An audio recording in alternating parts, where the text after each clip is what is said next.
From Jordan Field on the campus of Harvard University, this is the Ivy League on ESPN.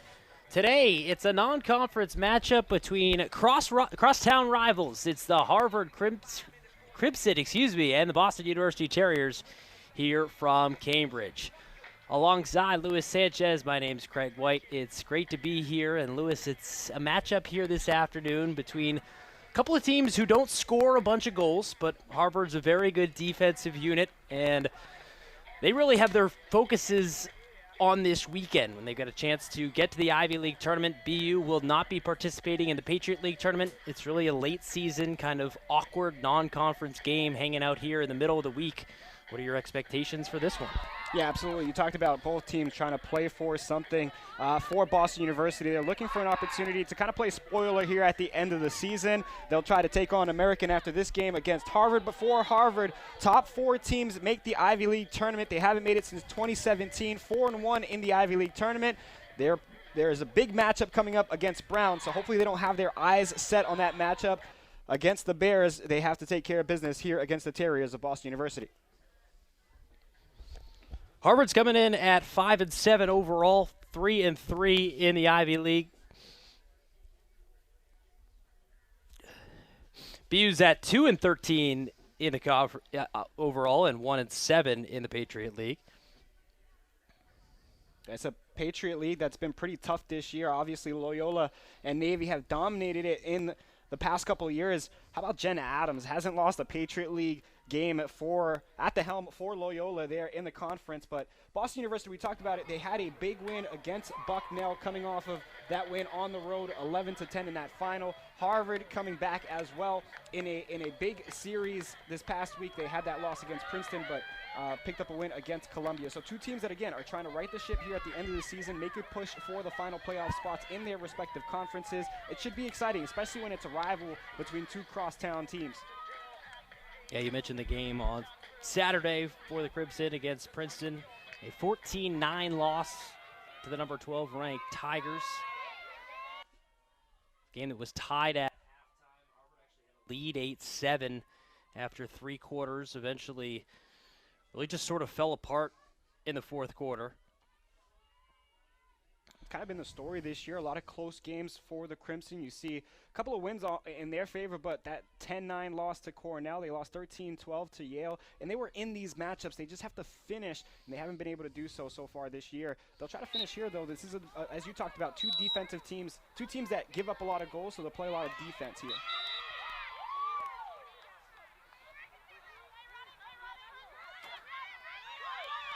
Terriers are going to begin with the ball. Terriers are in red, Crimson primarily in white. It's something that Terriers really do well is draw controls, especially Jennifer Berry. Keep your eye on 21 in red this afternoon. Already set a single season program record for draw controls, 144 coming into the day. She is on watch for potentially surpassing the career mark. Needs 9 to tie Jill Horka, class of 2016, as the Terriers score. Opening possession, it's Toby Tick with a goal, her 16th of the year, and it's 1-0 Terriers. Yeah, the sophomore did a really good job finding the open space, getting around, and then firing that shot on net. Chloe Provenzano had a chance to make the save, but the original shot coming from the right side, you're going to see it here develop, gets the feed right through the middle, and a nice bouncer on the ground. Another great start here for the Terriers here against a really good defense for the Crimson.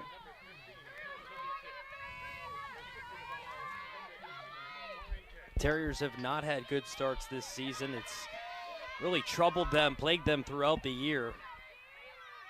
Being outscored 74 to now 37, including that goal season long in first quarters, Lewis. It's something that spoke to Coach Lauren Morton about many times throughout this season, and she hasn't really quite had her finger on the pulse as to why the team hasn't been able to start well, but it's certainly been a point of emphasis for her and her group, and it's good to see them get off to a good start in the opening possession. Well, now it's just how they respond, right? They lost the draw control here after scoring. They have to make a big defensive stop. You get a couple of stops, then you get a couple of goals in. We all know that lacrosse is a game of runs, so if you can manage the storm for Boston University to walk away here with a victory. Crimson with their first possession. Again, they were outscored 6-1 in the fourth quarter against Princeton on Saturday. Harvard working it all the way around, back behind the net. Couple of head fakes from Charlotte Clark. Out from the X comes Malahi. She leaves it off for Barkate. Barkate has got very good size and strength, puts it wide. The backup is there from Clark. Just a tough shot there. Didn't really have the angle, had to go for the low side there in between the pipes on Agris. This comes from off the ball. Foul's going to be assessed to Kylie Cadigan. And it's just going to be a simple restart from behind the net with Malahi. Malahi, team leader in assists with 13. Gives it off and gets it right back. Harvard now losers of 3 of their last 4 after the defeat to number 12 ranked Tigers Saturday. Really felt like, Lewis, in that game, it just took Princeton a while to sort of figure out the Harvard zone defensively. It's now been what the Crimson have sort of been known for since Coach Wills has taken over, is their zone defense. We'll get more into that in a second here as a free position is upcoming for Harvard. From straight ahead, straight through, it deflected and ends up in the back of the net. It's Chelsea Marlborough, the senior, with a goal in response as Harvard ties it up at 1. Yeah, you and I were talking about the absence of Riley Campbell. You're going to see Marlborough here go straight on, get the deflection that bounces and gets by Riley Agris there, the sophomore goalkeeper. But just a lucky bounce. You see there kind of a little off spin on the shot that goes by Agris. So Harvard ties it up, but we were talking about somebody stepping in for Riley Campbell, and look for Marlborough to do that here in the midfield for this Crimson team. Starting off with a bang. In fact, that looks like that was Chelsea Marlborough's first career goal as a senior. So congratulations to Chelsea. And what a time to get one to tie things up here late in your senior season. Be able to celebrate that next weekend with a picture over at Senior Day. Should be a fun day next weekend as well, with this weekend coming up against Brown.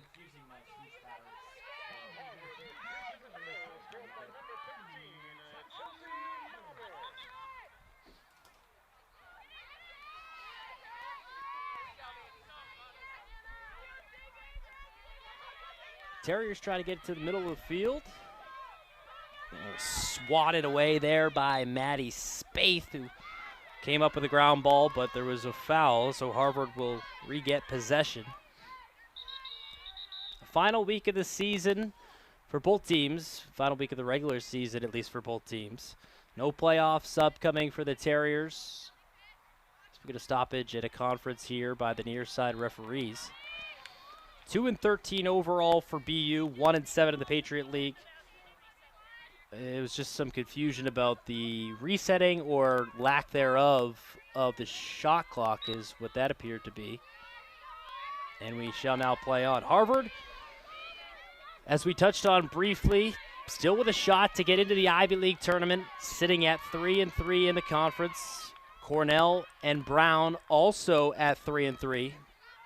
Those 3 teams tied for 3rd place. Cornell plays Dartmouth on Saturday. The Big Green 1-5 in the conference. Harvard head-to-head against Brown. So the winner of that game will get a ticket to the Ivy League tournament.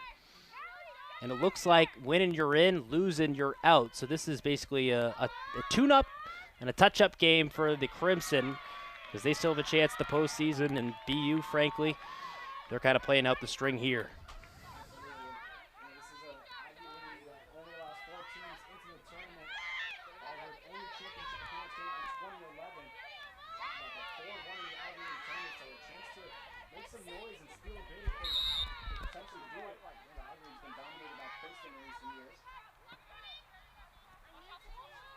Yeah, the Tigers, 3-time defending tournament champions.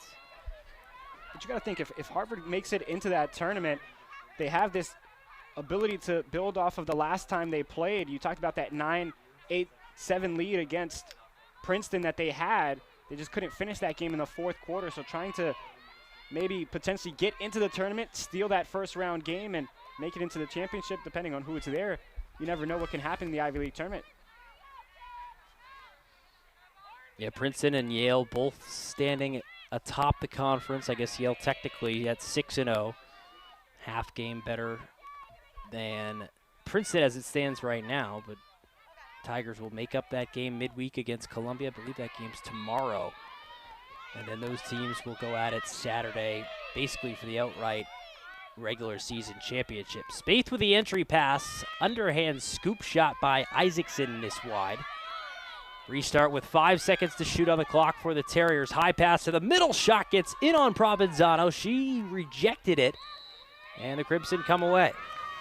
Yeah, 2 great chances inside the oval there for Isaacson. The second time, Provenzano, just a great save, put the stick out and got a piece of the stick. Provenzano's numbers this year for the sophomore out of Parkland, Florida, 12 starts. Tonight being her 13th, 5-7 as an individual, just like the team. .432 save percentage and a 10.08 goals against average, which is second best in the Ivy League and 17th in the country. You talked about the defense for this Crimson. Barkate with a behind-the-back shot that goes wide. Yeah, might have hit the post there for Barkate, but this defense is really centered around Chloe Provenzano, the sophomore. A lot of good sophomores on this team. Finally get a chance this year to play some lacrosse. So you see how this team for Harvard can develop over the years, and finishing the season strong will be a part of that.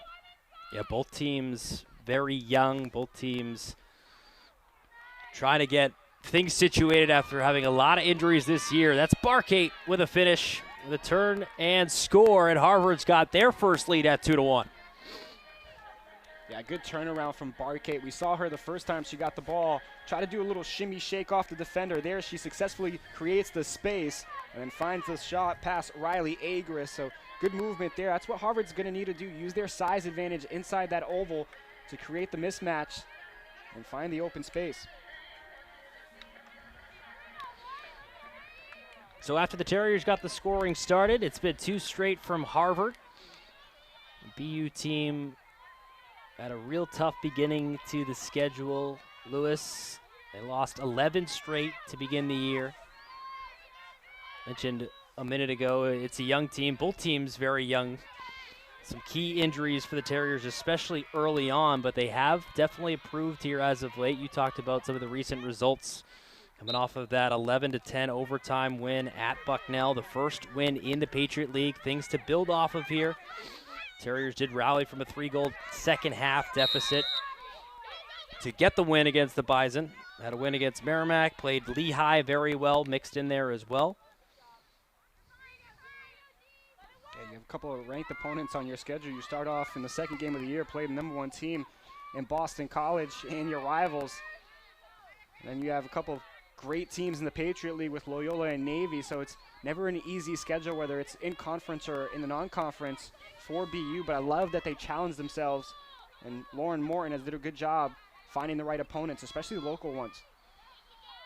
Coach Morton in her 4th year as the head coach of the Terriers at her alma mater. Entry feed in the direction of Jen Berry. She's going to broom it over to a teammate, or at least attempt to. Crimson steps forward, and they come away with it. That's Charlie Meyer. Yeah, it was a good job just clearing the space there. You talked about the broom sweep, so just try to get it over on the left side. High pass intended for Charlie Meyer. A little bit too tall for Meyer. Crimson settling in past the halfway mark of this first quarter. Got unanswered goals from Barkate and Marlborough with her first career goal. Congratulations again to Chelsea, the senior, in her first start this season. There she is back out there. Slings it over to the other goal scorer. That's Barkate. Barkate high steps her way towards the front of the net. Bouncer ends up back with Meyer. Charlie Meyer out of Wilmette, Illinois. Next to Evanston, just north of Chicago. Malahi goes up top with it. Harvard calls out 30 seconds from the sideline to alert their teammates that a bad pass that was influenced defensively there by Kokoruta skitters out of bounds, and the Terriers force a turnover. And it's really good offense here, or excuse me, good defense here from the Terriers. Harvard's trying to set up their offense, be patient, but again, good defense forces the turnover, forces the passes on the outside, and taking Barkay out of the play allowed the Terriers to create that turnover. They gave it right back. Yeah, that's something that's been an issue for the Terriers this season, is too many turnovers, especially consequently immediately following the opposition turning the ball over. It just kills your momentum as soon as it gets started. Grace Holslander had a touch on the ball there. Number 11 in white, one of the captains for Harvard, had a really fine day against Princeton over the weekend. But here's a takeaway by Ellen Monahan. Monahan made the switch from defense to midfield in the middle of the season this year to adjust for some injuries and illnesses with people out of the lineup. And both teams really struggling to possess the ball here on the passes. Might be, a little slippery out there. We did have some rain, and we'll see some occasional showers here, but a lot of sloppy play there at midfield. Yeah, serial turnovers right now, as Feeney collects it. The grad student with a 360 gets tripped up. She appeared to sort of be losing her balance after the spin, but was helped along just a little bit, and it looks like a free position opportunity for the Terriers. Yeah, I'm not sure about that call. To your point, it looked like she was already kind of spinning herself out. So a good break here for the Terriers. We get a free position from it. BU as a team, 44.4% on free position looks this season, 28 of 63. Feeney got contacted on her way to the net, and it looks like we'll restart from the same general area. Yeah, Harvard collapsed there and got a piece of the top of the head there on Feeney, so she'll go and get another chance here. Feeney off the whistle, doesn't get a shot off. That one affected by the two wingers. Anna Andrews in the area, as well as Shay Jenkins, the junior. Second team All-Ivy League performer from a season ago. Leading this Harvard team, leading the entire Ivy League, in fact, in caused turnovers this year. Also leading Harvard in ground balls as well. And you got Anna Andrews there, the first year, who's learning from such a great leader there. Impacted that play to get them into the offensive zone. We talked about the youth on these teams. Callie Hem, the leading scorer for the Crimson. On the opposite end, Lauren Kay was a junior, but then a couple of sophomores behind her. Here's Holslander. A little shake move. That looked like a shot, but it was never on target. And you can see just difficulty passing the ball or getting the shot off on the last opportunity there from Feeney on the opposite end of the field. She really couldn't possess it, allowing the Crimson to put a stick on it. And now on the opposite end, it's the Crimson who just trying to get shorter passes here to get their momentum going offensively. Malahi with possession for Harvard, gives it off to Clark. And Clark over for Swisher, and she scores. It's another new number for Harvard who scores offensively. Charlotte Swisher with a finish. And the Crimson have built their lead up to 2 goals. Yeah, it is a great finish. Good feed from the outside, and then plenty of space to work into the oval. So Swisher getting on the scoreboard, and 3 unanswered now for the Crimson. They've shortened their passes on that last sequence, and I think that's what they're going to have to do here in the remainder of this one. Just try to get short passes and allow the players on the outside to go to work. So again, there's a bit of a size mismatch here for the Crimson. They can really develop and use their strength inside that oval. Swisher, the junior out of the Menlo School.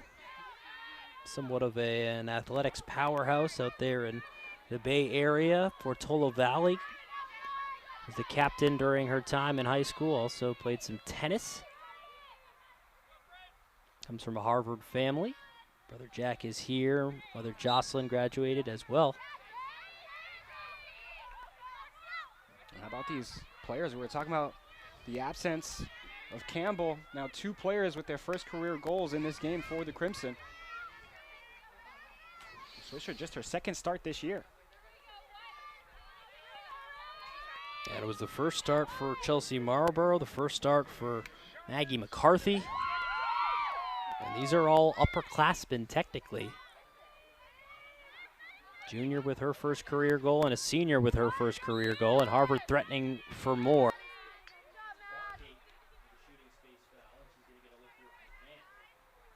Yeah, it's a good job by Barkate to try to find the zone. The officials were all over it as soon as she pulled the shot back, knowing that she couldn't shoot it because it would be a dangerous shot. So a smart play there for Barkate. Now she gets a one-on-one. Barkate to the cage, and she scores.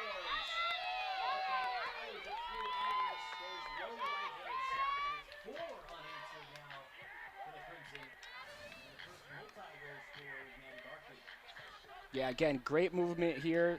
Barkate's going to draw the free position on that last play, and then it allows her to get that straight-on shot and one-on-one with Agris. She's going to put it in most of the time. It's such a dangerous score for the Crimson. That's going to bring us to a timeout as head coach Lauren Morton wants to talk about things. After giving up 4 straight goals, Terriers scored on their opening possession, a Toby Tick tally. Since that point, it's been all Harvard. And this has been something, Lewis, that has sort of plagued the Terriers this season. And that has been that they've had a lot of possessions. They've had tons of possessions because of how good Jennifer Berry is on the draw control. It's been what they've done with possessions that has led to just the 2 wins this season for BU. They're just not getting enough shots. Their shot percentage is pretty high, but they're not getting the ball into the dirty areas, if you will, towards the high percentage scoring spaces. And it's just been, I don't know if it's been sort of a lack of execution offensively or if it's just going to take a little bit more time. They did lose their top 3 scorers to get things sort of gelled on the offensive end, but I think their biggest thing for BU this year is they have not scored consistently enough this year. Yeah, and that's what you have to do, especially in a league like the Patriot League where you have tough competition and teams that can put 20, 15-plus points or goals on the board on you. And defense, it starts with defense, and they have to take advantage of those defensive turnovers that they do create and that control in the draw circle. But even in that first kind of 15 minutes, in that first couple of minutes here in the first half, you see that they have the turnovers. They're moving upfield, but they take too much time in developing the play. Feeney had a great rush upfield. Looked like a probably 4-on-1 there against the Crimson defense, but took too much time to develop. It did lead to a free position, but twice in that free position, too much time on the hold. So you got to learn from your mistakes here. For if you're the Terriers, you got to make sure that you bounce back, and down 4-1, it's a great chance. We were here last time when Harvard built a lead against Dartmouth, and they allowed them back into the game. We always say it's a game of runs. So if you're Boston University, you take this opportunity in the draw circle, just cut the deficit 1 goal at a time, and you find yourself back in this game. And Jennifer Berry is somebody who is extremely good at these draw controls. Again, she set a single-season program record. She's on the verge of setting the career record at Boston University. She actually has more draw controls coming into the day. She had 30 more draw controls than Harvard does as a team, which is a pretty remarkable statistic. Had the draw control win that led to the overtime game-winning goal against Bucknell Saturday. Also had 2 goals in that game against the Bison. Terriers' 8th consecutive win against Bucknell. First overtime win for BU since March of 2018. Holslander tries to go up high to get it. Still anybody's ball, 50-50. Flicked into the area. Kokaruda had the inside track on it. Then she does a little bit of a hip check on Shay Jenkins, which allows the junior Jenkins to possess for Harvard. And again, just not finding the ball there on the draw control. Kokaruda had a great chance to just pick it up, but just forced it too far towards the sideline. So the defender, the sideline becomes a secondary defender there, and Harvard creates the turnover.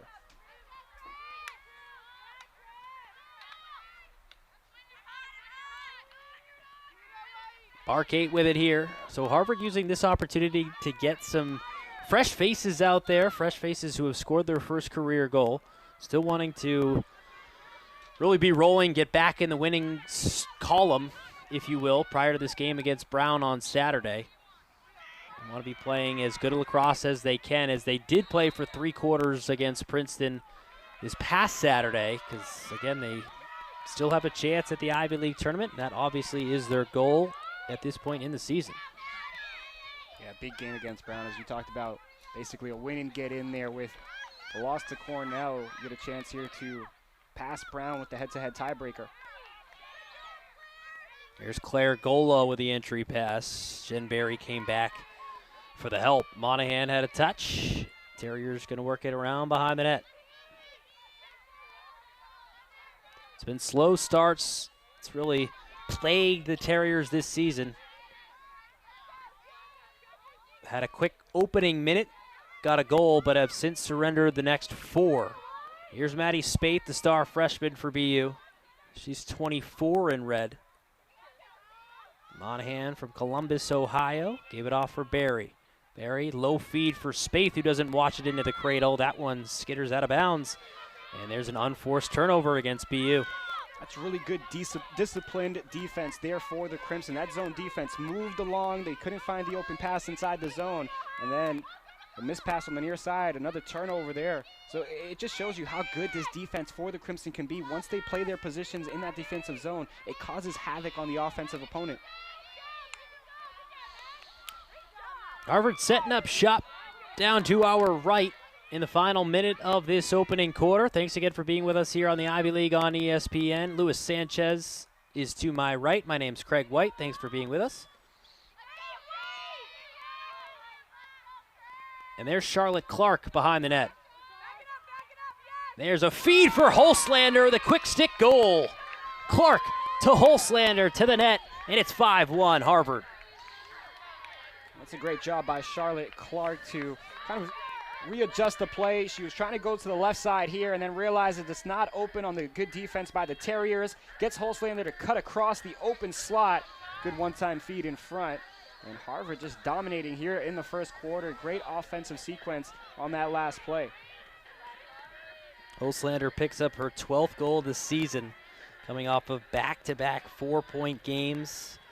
In fact, both games, 3 goals and an assist over the last 2. She also had a season-high 8 draw controls in that loss to Princeton on Saturday. Game the Crimson will want back, as we talked about, just having that lead going into the fourth quarter. And playing these Ivy League games, especially towards the end of the season, they mean that much more. A win there could have made it a little easier to breathe for the Crimson heading into the Ivy League tournament, but now it's a win and get in against Brown. And Brown's a really good team this year. They've played a lot of good quality opponents tough. And no game an easy one in Ivy League lacrosse, that's for sure. A little bit of a surprise how well Yale has played this year to stay undefeated to this point. And they're going to have a stiff test with Princeton coming up. I believe that game is in New Jersey on Saturday. Great reach back and a finish. That was Charlie Meyer with a goal, her 3rd of the season, and Harvard continues rolling. Well, how about that? The feed was just behind Meyer here. She's going to reach behind, see her cut across late in the slot. Right there, has to pull it back. And then great wherewithal there to put it on the far side, as Agris could not move from left to right fast enough. Riley Agris having a tough first quarter here for the Terriers. That one went in with just 3+ seconds left to go in this quarter.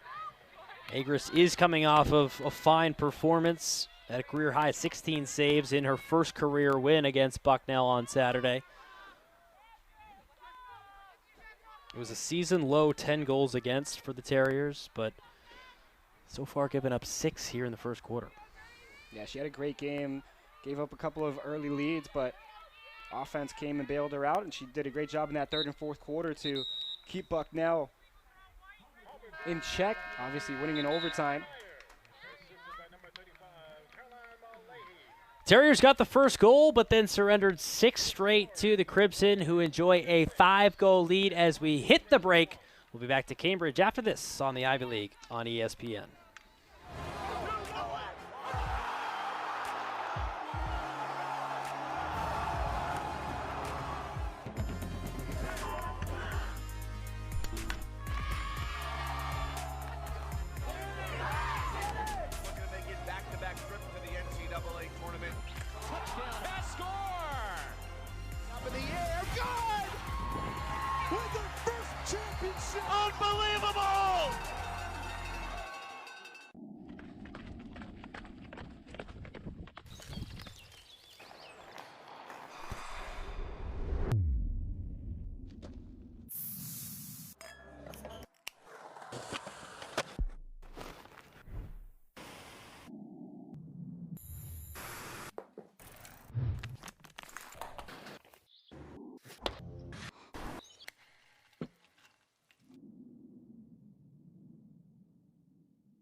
trying to help students develop skills that they can take into the workplace and take into the world.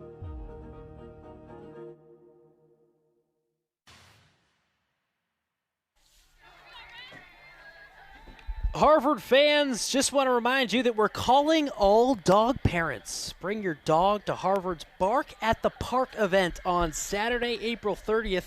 That's this Saturday, 4 days from now, starting at noon, as Harvard baseball, softball, and this women's lacrosse team all play in close proximity. All dogs in attendance will receive a free Harvard giveaway item. So for more information and the full schedule of events, visit gocrimson.com/bark. Lewis, you gonna bring your dog on Saturday? Listen, I have bunnies at home, but I have some friends with dogs, and I love me some swag. Whatever school around the area is giving out free swag, I'm about that life. So if somebody has a dog and wants me to take it out for a day, Saturday's that day. There you go. You could bring your bunnies too, but I think all the dogs might be chasing them around. Put them in on the little harnesses and have them running around. Yeah, that would be fun. A dominant performance from the home team after giving up the first goal in the opening minute. Cruising right along, trying to cruise into the weekend, and a big set against Brown for that Bark at the Park event. Big matchup coming up with a chance to get to the Ivy League tournament. But still motivated Crimson team with senior day coming up too as well. There you go. Yeah, couldn't ask for much more to play with, or for, coming up on Saturday. Still have 3 quarters to get through here tonight. Holslander with the opening draw control to begin this second quarter. Charlie Meyer, the most recent goal scorer, with possession for Harvard. The second quarter is where the Terriers do most of their damage. 42 goals here in the second. They can really clamp down and get some momentum going into halftime if they can play some good defense here. Yeah, sure could use a stop or two. Gain a little bit of confidence on that side. The oncoming Hong comes all the way in, lets it rip, goes wide. The entire Crimson bench got up as Hong came screaming into the area. And there's a finish. Right off the pass for Chelsea Marlborough. She had her first career goal, and now she's got her second. Yeah, it was a quick start there for the Crimson. They pick it up and go right in after that shot by Kim, and by Hong, and just another great opportunity coming in on the oval from the left side, and gets it off the piece of the stick there on Agris.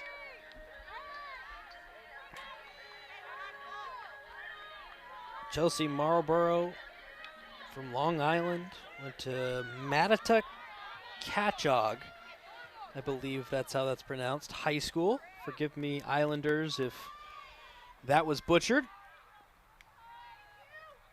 Won the state championship back in 2018.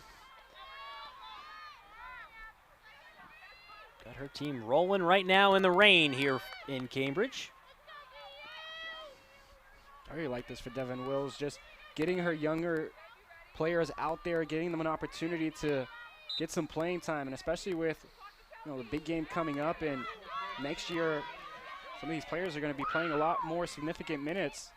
Gives them a chance to kind of show what they got. Yeah, very few seniors on this Harvard roster. We talked about it in the first quarter a little bit, how young both these teams are. It's really just Olivia Gill and Charlotte Clark who see significant minutes as seniors on this Harvard roster. So the vast majority, of course, are likely to be back as Holslander gets pushed on her way down, but scores with the left hand anyways. It breaks through Agris, and the Harvard onslaught continues. Yeah, another great job by the Crimson getting inside, creating some traffic in front of Agris this time. Not a straight-on shot, but through the traffic, it creates a distraction there for Agris. And a good job there by the Crimson. They continue to pile it on, and that's what they have to do. They cannot take a break here. Give a chance for a team to come back into a game, and that's where it becomes dangerous. So look for the Crimson to keep their gas on the pedal here, especially going into the halftime. Yeah, I think that's a good point, Lewis. You don't want to take a break at any point against a team who you're beating up on, but especially when you've got this huge game coming up on Saturday with a chance to make it to the playoffs.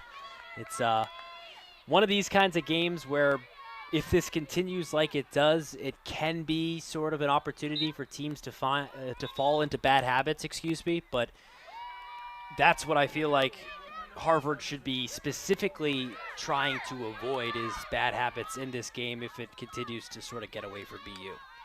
Yeah, and I think for the Terriers, they got to focus on the ball. They're focusing too much on the bodies moving around and not the ball itself, leading that person, that player, the offensive player that's carrying the rock here to kind of dictate where to go and dictate the pace of the game. So if they're able to kind of shut down the player with the ball and prevent them to, or force them to go to the outside or the far side pass, that's what's going to help them kind of create these turnovers and force these tough shots for the Crimson.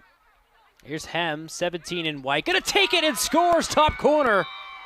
Harvard's top goal scorers buries her 28th of the year. A team leading 28th for Callie Hem. And Harvard is rolling. She only had one goal in that loss against Princeton, so picks up one here. And as you talked about, Callie Hem has had a great season, 6th in the Ivy League in goals per game, gets one. But again, the Terriers just let her walk in, and they have to force that on-ball pressure. They haven't been able to do that here through the first 2 quarters. They're going to need to do that. If not, Harvard's going to continue to dictate the pace of this game and put some goals behind that net. Yeah, so far, Harvard's offense has met little resistance from BU. Terriers giving up a little less than 16 goals per. Bottom-ranked scoring defense in the Patriot League. Draw controls again have been their forte, but not today. This has been unlikely so far. 8-3 in favor of Harvard to this point. And in fact, Jennifer Berry not even out there on that draw control. Abby Cotraro getting a look.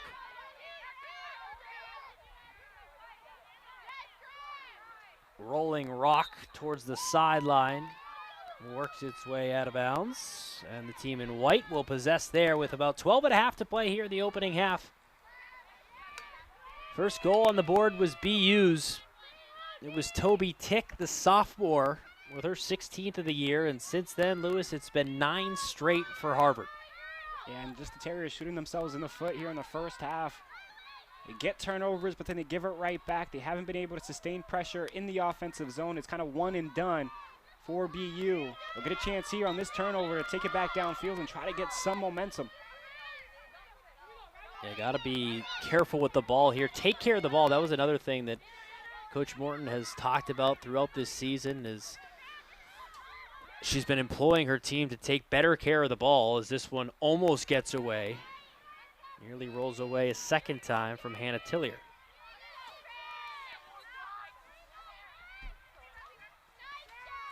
Here is Tillier. Again, that zone defense, really hard to break down for the Terriers. They play that 3 high and have some support on the low side, so really good job by Devin Wills getting her group ready for this defensive battle, especially with the conditions. It's wet and slippery outside. Claire Gola with the entry move, goes high to beat Provenzano, and she'll stop the run.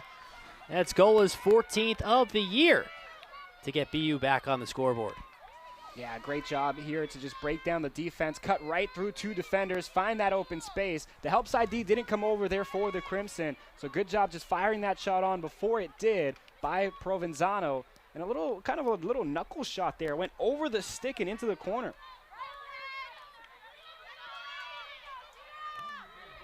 Gola setting a new career high in goals this year. That her 14th. Really turned into a nice two-way player for the Terriers. Leading the team in caused turnovers, new career high in goals. Up in the top 3 in draw controls as well. Got a new goalie in there, it looks like, for the Terriers. Coming in is Kennedy Smith, senior from Pompano Beach, Florida. It's going to be her first appearance since April 6th against Merrimack. She was in there for the inaugural win of the season for the Terriers against the Warriors, Merrimack College. Back at the beginning of April, made 8 saves, gave up 12 goals against. Also had a career-high 18 saves against Holy Cross back at the end of March. Seeing some action this year. Now her 10th game played, and we'll have to kind of stop the bleeding here and Some fresh legs out there, maybe a different look between the pipes will cause some havoc here for the Crimson to get BU back in it, especially after that goal. Might create a run if they can get a stop here defensively. Little scramble play, kicked away by Smith, caught that one with the foot. And a big stop, and that definitely caught her with the foot. Yeah, you can see her kind of just trying to walk it off, shake it off a little bit. But how about that? It's going to actually be a yellow card as well on the Crimson. So it looks like Charlotte Clark actually is going to be Caroline Malahi, who sits for 2 minutes. But how about that? You come into the game and immediately you're tested. Good response there for Kennedy. Yeah, one way to get yourself warmed up is getting hit in the foot with a ball at good speed. And that's what Smith had to deal with there. So Harvard finally ends its 9-goal run. And now they take a yellow card, as Lewis just described to you, to Malahi. Waiting for proper scoreboard inputs. And now we're square. 2 minutes on the board against Malahi, and we are back underway. Again, if you're Boston University, you just made a big defensive stop. You got to set up your offense here and get going. Monahan on the swirl around. Up for Spate. Team leader in goals as a freshman. Lauren Morton saying that she continues to go hard. Has been drawing a lot more of the opposition's best defenders here, drawing more difficult matchups as the season goes along. Things have gotten a little bit tougher on Maddie as her first year has progressed, but that to be expected with the success early on. Yeah, once you score a bunch of goals, teams are going to get ready to stop you from scoring and game plan for that, so forcing other players to get involved. Reinertson trying to find it to the middle for Tillier. Harvard with active sticks, able to force a turnover, and here they head the other way, right to left. Connecting with Hulslander. Had those feet churning away. Now she'll slow it down with her team down a woman for the next 45 seconds or so. Yeah, smart play not to rush it. Obviously had the numbers, just decided to wait for the opportunity to get the player off the bench here in the sin bin. And then they'll be able to generate an offensive opportunity, especially with the shot clock. I always love the implementation of the shot clock here in lacrosse. We've seen it so many games early on that just were run out at the end of the game or end of the half, and now you force teams to kind of game plan for that 90 seconds. Hulslander taking it very slow.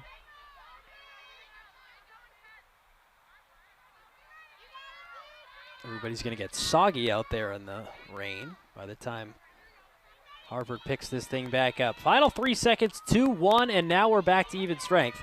So I would expect the pace to pick up here as Hulslander does just that. Little head fake from Hulslander, looking towards the middle for a cutter. Instead, she wants behind the net with Barkate. Barkate's there. Meyer goes through. Hem shows as well. And she'll leave it off her hip side for Hem. Hem, natural lefty, switches to the right hand. Hem will take it with a right hand, but she put it over the net. Just 3, 2, 1, and that's going to do it for the shot clock because of that delaying of the game. And the Terriers will get it back. And a really good job by Emma Pfaff there on Barkate. She's been face guarding her here since the beginning of the game and forced her off the ball. She had to force the pass out, and then the shot just goes wide. So good defensive stop there, and so far 2 back-to-back stops here for the Terriers have gotten them in this one, but they haven't been able to put one behind the net to kind of keep the run going. And those stops defensively are big, though. Something to build upon, for the Terriers. I do love how Malahi just came off the chair and ran right into the offensive box, trying to get into the play.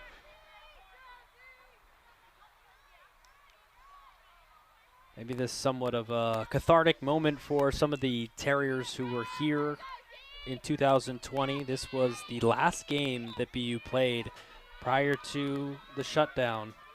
On March 4th of 2020, BU played Harvard. Harvard won 13-4, and then everything changed. And the season was over after that. Terriers finished 3-3 that year. And now here they are back on the field over 2 years later. In a big hole right now, down 7 with 6.5 to play here in the opening half. Make it down 6. Maddie Spate with a finish. Yeah, and Cassie Reinertson is really the player that started that play. She got the ball from about midfield, ran it all the way up. You're going to see here it pops out. She's going to get it right back in, dish it off to the left side, and then Nember is here for the Crimson. Good move to score that one. And now back-to-back goals here for the Terriers, and they're in business. Spate's 26th goal of the year. She had a 9-game goal streak snapped against Lehigh about a week and a half ago or so. Bounced back nicely with the overtime game-winning goal against Bucknell on Saturday for the freshman. 26 goals, closing in on a 30-point season.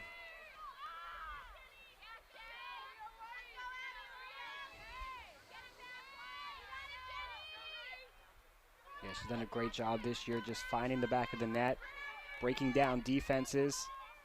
We'd love to see her develop more of a passing game once those defenders kind of collapse on her inside the oval. But as a freshman, that's only room to grow from there. Holslander has been absolutely locked in since Saturday. You could see it in her eyes. She was fierce everywhere throughout the field. Jennifer Berry not out there on draw controls for BU still.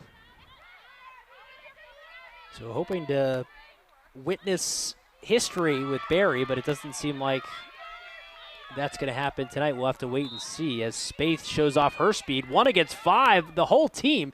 He rips it wide. Provenzano heads up play to turn and run and chase the backup, and she's got the ball.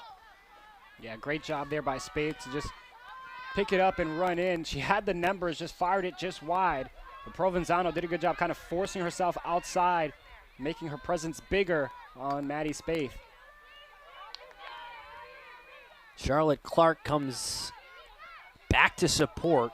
And here comes Grace Taylor, another player who really struck my fancy on Saturday. Her and Holslander, the two Graces, were excellent in that game against Princeton. First year from Dedham, Massachusetts. 4th in the Ivy League in caused turnovers per game. 2nd on the team in raw number of caused turnovers. Okay, you were talking about the last time these two teams played, and for Harvard, it's been a couple of years since they've had a full season of action, and this is the first year in 2 years they're able to get that rugged season. Of course, the Ivy League not playing last year, I think it's so much more difficult for these spring teams than any other teams, of course, because they had their season canceled in the middle of it, and they didn't have one the following year. Nearly 2 full years off. A lot of players having to make their own decisions as to what was best for them, both in their academic life, their athletic life, and their lives. And a lot of players didn't come back across the Ivy League in many different sports. So all the rosters, everything really hard to read, and nobody knew sort of who was going to emerge. Case in point, Yale. I think most people surprised that they sit undefeated atop the standings as it stands right now. But here we are now starting to get to the end of the regular season, and things starting to feel just a little bit more familiar, which I'm sure feels great to me. I'm sure it does to most of our people listening and watching as well. And for the players out there on the fields and ice.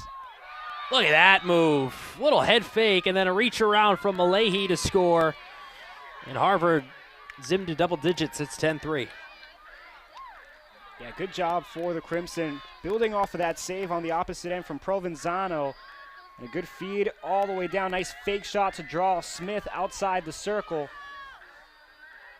And the Crimson just continue to pile it on. It's a great job again, just breaking down the defense, taking the fake shot to force the defender and the goalie to come out. Then you have plenty of net to shoot it into. And first response here in the second half by the Crimson. Or second quarter, excuse me. So the 7th different goal scorer for Harvard is Malahi. She adds her goal to an assist already in this game to get to 25 points on the year. The only Harvard player with both double-digit goals and assists. We've gotten inside of 2 minutes to play here in the opening half. Luis Sanchez and Craig White with you from Cambridge in a crosstown matchup between BU and Harvard. It's been all Harvard here in this first half. Offense has finally calmed down a bit over these last few minutes. BU forcing some turnovers themselves. Yeah, they played a much better game here in the second quarter. Really buckled down defensively to force the Crimson into tougher shots, and now they've gotten more opportunities in the offensive zone. You got to just continue to pile that pressure on and generate scoring chances.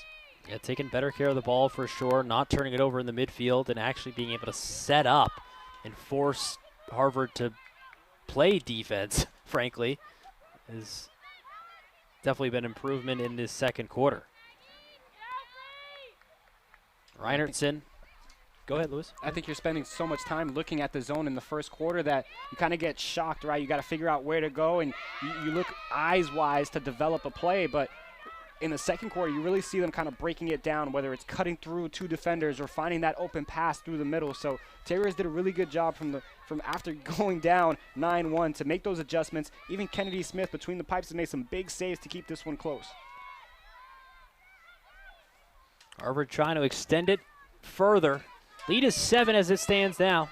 Callie Hem with the ball for Harvard. Crimson outscoring their season average in this half alone, averaging about 9.5 goals per game. They've scored 10 here in the first half, which still has 2 minutes and 20 seconds in it. Yeah, most goals scored this year was 13. On pace to break that here through the second quarter. Sure are. Hem leaves it for Meyer. Meyer with a left hand, she scores. Picks the low right-hand corner to beat Smith. And it's 11-3. Yeah, and that's all shot placement. To your point, Craig, just a great low shot that gets a little piece of the outside of the net to help it go in. And again, good breakdown defensively by Hem to pass that one off and create it on the near side for the Crimson for Meyer. So a first half high water mark this year for Harvard, scoring 11 goals, including 6 in the first quarter.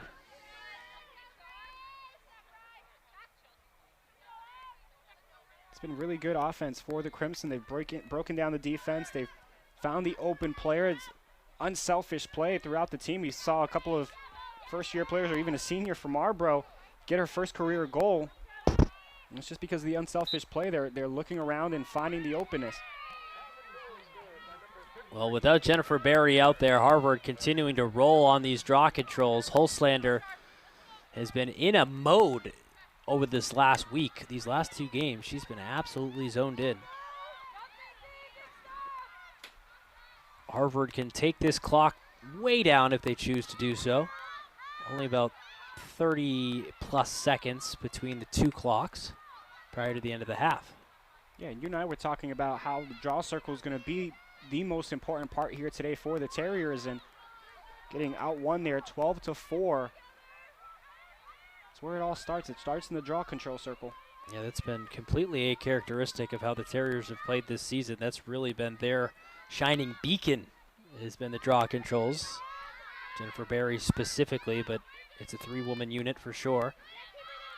Barkate trying to back her way in. Hem slings it over laterally. Couple of head fakes. Now responding with its own defense of their own. Kaufman behind the back shot from Barkate, who goes down in a heap. Pfaff was involved in the play as well. Yeah, looks like we're going to get yellow here on the Terriers for a push behind. Cadigan might be the one that has to sit.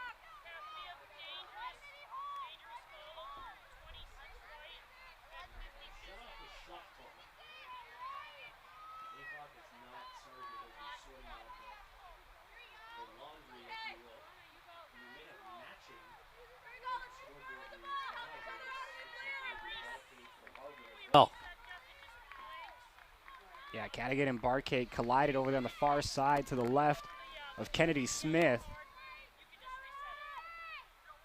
I guess you're right, the official's giving both players. It's actually not going to be on the Crimson, it's going to be on Harvard. There you go. So just Barcade. the one, yeah, just the one way. So Terriers enjoy the woman up situation. And a chance to score here prior to the end of the half, one in which they've been outplayed on both ends of the field.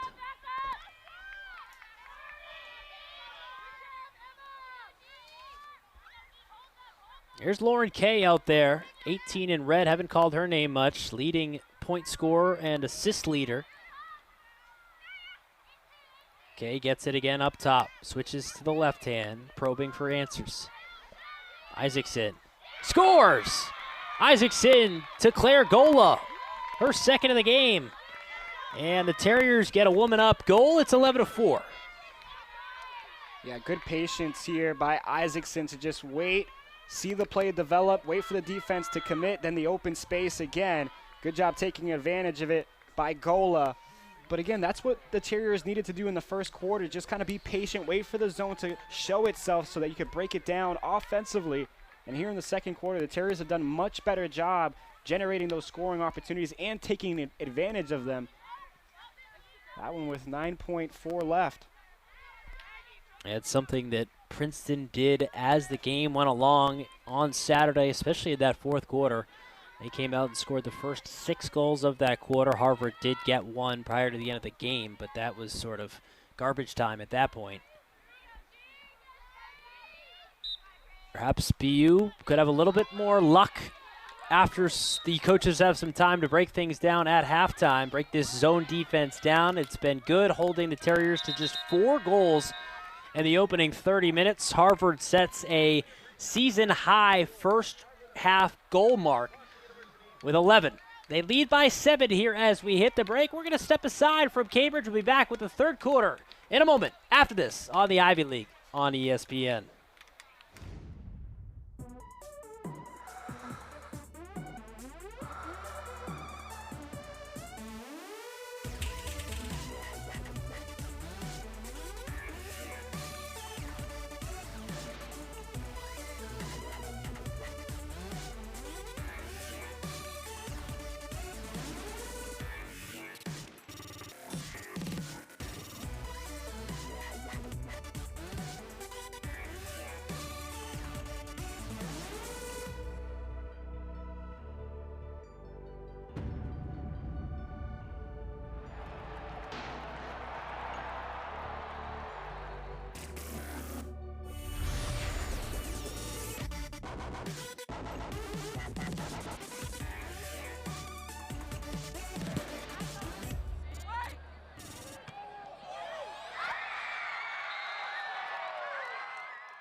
The Beanpot Championship Trophy will be awarded tonight at Matthews Arena. Boston College is on a 7-game win streak and playing its best hockey of the season. In the Eagles' way stands Harvard, the number 6 team in the nation.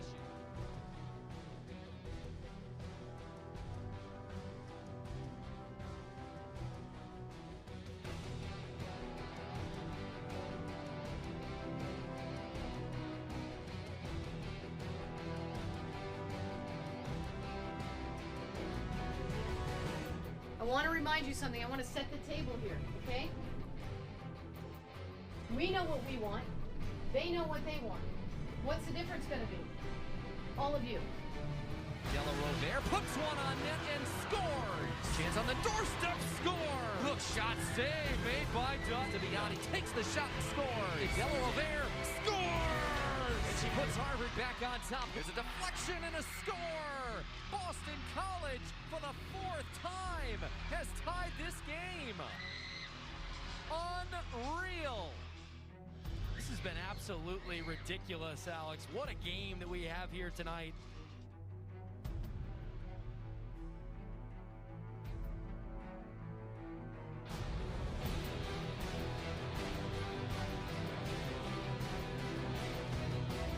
Gilmore skates down. Gilmore puts one in. Becca Gilmore. Harvard back in front. Quick to pull it out. seconds left. 1 second. Harvard is your bean pod champion.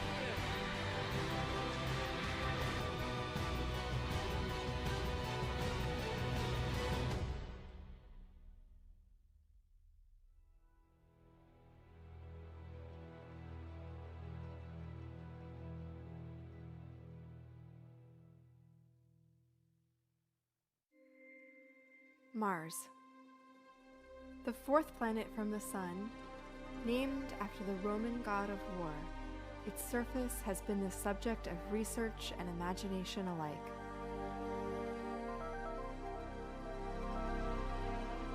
With many of its features similar to that of our own planet, the discovery of water has brought new questions about the planet's history. Harvard researchers have been trying to determine how the occurrence of water has shaped the surface of Mars and how it compares to features found here on Earth. One such event was flooding from lakes. Water on Mars was very flashy and very episodic, and so it's very different to what we see on Earth. Craters like Jezero, there's these depositional regions where we might be able to look at the stratigraphy or the layers of rock through time, how much water was coming in and at what speed, and then see if the sediment or the lake level went up or down. And then we can look at those rates and see how catastrophic was it. Usually floods will have one single channel that just cuts across the surface. And then we know that they don't start at the top of mountains and have drainages like the ones we see on Earth. So they're really just kind of like a single track, really large valley that cuts across the surface. And those are the kind of things we see on Mars. With such massive flooding that happened throughout the planet, carving new canyons and altering the landscape at tremendous scale, where did all of the water go? There are several theories being tested as the possible explanation. Mars is very small, so it doesn't have as good a gravitational pull, so a lot of the water can escape more easily. We have heat on Earth that can make volcanoes and can generate more vapors and generate a nice atmosphere, but on Mars this doesn't happen. Everything froze very early on, so a lot of the water couldn't recirculate anymore, and it doesn't have a magnetic field. The sun can strip away your atmosphere. All of these factors contributed to the water being lost early on in the Mars history. Water can be found frozen in the polar regions of Mars, which if melted could cover the entire planet with a relatively shallow depth. The landforms of canyons and valleys suggest that at some point in time, water did exist outside those polar regions. Finding out what caused Mars to lose its potential life-sustaining water could help evaluate the future of our own planet. This is a big question that we also want answered. Where did the water go? What happened to it? How fast did it leave Mars? Is this going to happen to Earth as well? When is it going to happen? It gets back into the core question of climate change. You know, we've seen climate change basically happen over a planetary scale on Mars, and now, you know, we're kind of scared that this might happen on Earth.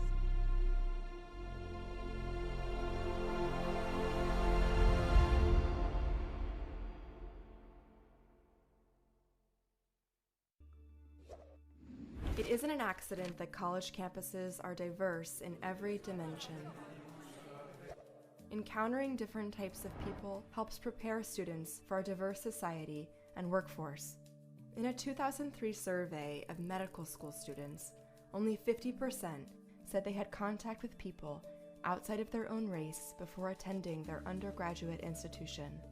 By the time they graduated, that number had grown to 85%.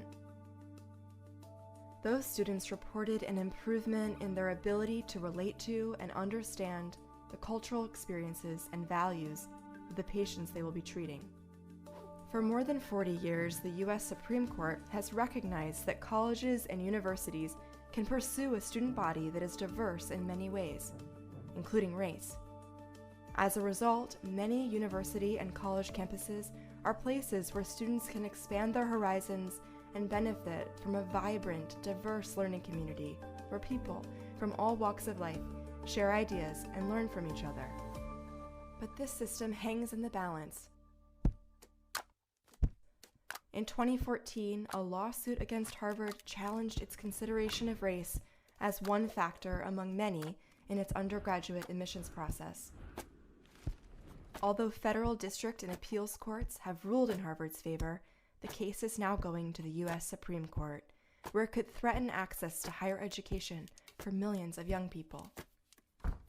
We must protect the freedom and flexibility that colleges and universities have to build diverse educational communities.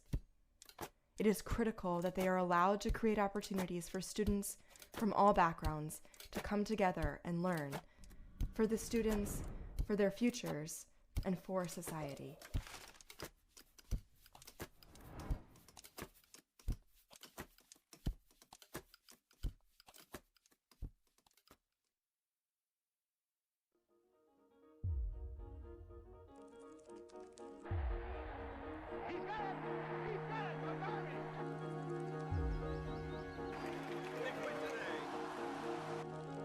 The shot, the score! And the Crimson are going back to the NCAA tournament.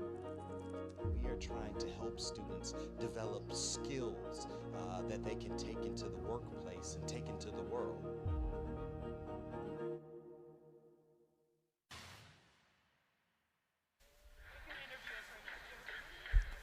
Back here in a soggy Cambridge where it's 11-3, Harvard leads over BU through 30 minutes. Luis Sanchez and Craig White bringing you the action on the Ivy League on ESPN. It was 9 straight goals from Harvard wrapped around those first and second quarters, Lewis. It was Terriers having a little bit of trouble defensively. They end up going with the goalie switch. It does help, at least mentally to some extent. What are your expectations here coming out of the game for the third quarter? Well, I expect the Terriers to come back and fire out of the halftime locker room. Statistically, the third quarter is the worst scoring quarter for the Crimson this year. So if you're Boston University, you know you got some goals in that second quarter better than you did in the first, and you continue to build off that momentum. It starts with defense, though. Defense helped prevent some of those opportunities in the offensive zone for the Crimson. They had 21 shots, 13 on goal, and that allowed 11 goals to go in for Harvard. So for Boston University, you have to clamp down defensively so that you do get that offensive opportunity in the offensive end. They do, while they're in the offensive end, they have to go back to the short passes. These long passes is what created the turnovers for Harvard to go downfield again. So they have to stick to the game plan, short passes, break down that zone defense, and generate those scoring opportunities. Yeah, the biggest thing statistically wise that sticks out to me, you mentioned the shots. Just shot attempts 21-8 in favor of Harvard. Draw controls, Harvard 13-4, and I say it weirdly because of, again, how good BU has been on draw controls this season. It has absolutely been the best part of their season, statistically speaking. It has not been so the case here today, as they have been outclassed in the circle. Grace Holslander having a big reason to do with that. But here comes 21 in red, so Jennifer Barry will be back out there. It'll be junior on junior back inside the circle to begin things here in the third quarter. We had joked at the start of the broadcast that Barry has 144 draw controls. Harvard coming in 114. She has more than the team, and we didn't see her a lot in the first two quarters. So good to see her back in the circle, and this is a big opportunity for the Terriers to kind of regain dominance in the circle. Jen has also had a bit of a scoring touch here as of late. 10 points in her last 4 games.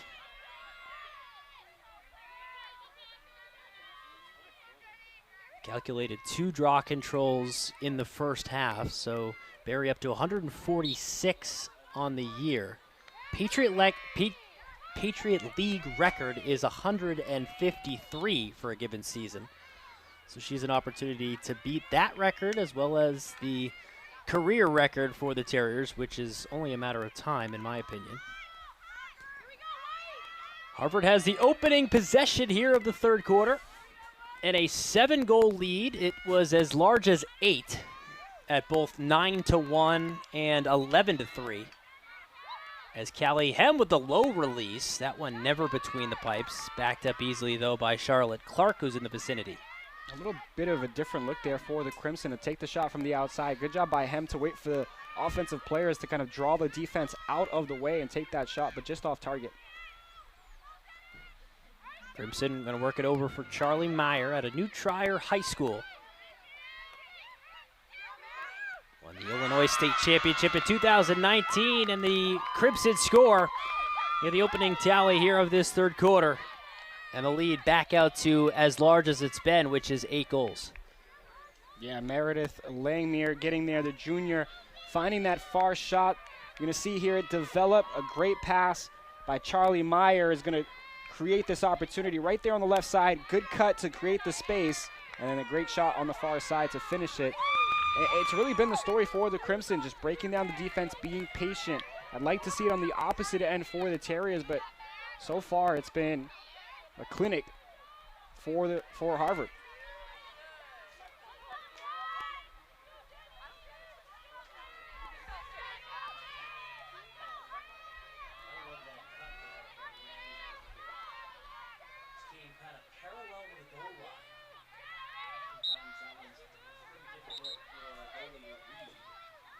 She becomes now the 8th different goal scorer for Harvard in this game. We talked about Hulslander. She's doing a really good job in the circle. Even with Barry back in the draw control, it's 2 straight for Hulslander to start here in the third quarter. Has matched her season high, which she had on Saturday against Princeton, with 8 draw controls already in this game, and still probably many draw controls to come.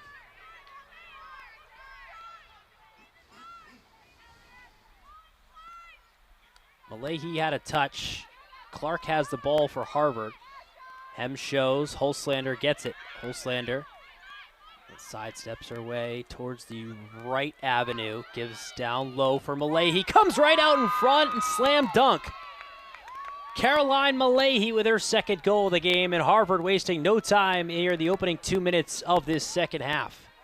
Yeah, and a really good job by Malahi to draw Kylie Cadigan right there on the right side of your screen. You're going to see her get the ball back on the end line. She's going to draw it in front of Smith, but she gets by the defender there. A good job to just kind of get that first step and earn it outside of the circle. Another good goal for the Crimson.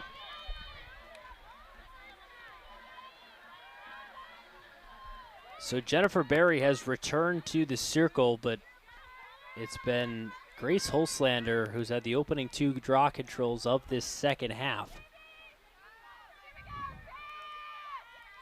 And really, the draw circles where you could dictate the game. If you're able to continue winning draw circles after you score a goal, it's really hard for an opponent to get offensive opportunities, especially if they can't create turnovers on defense.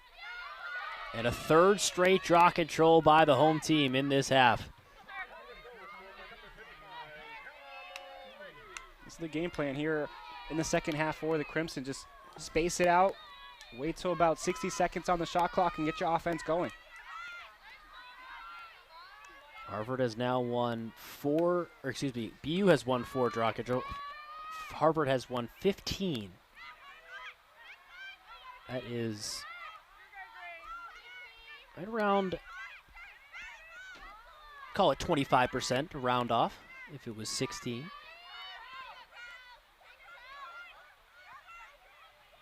Clark from behind at the X.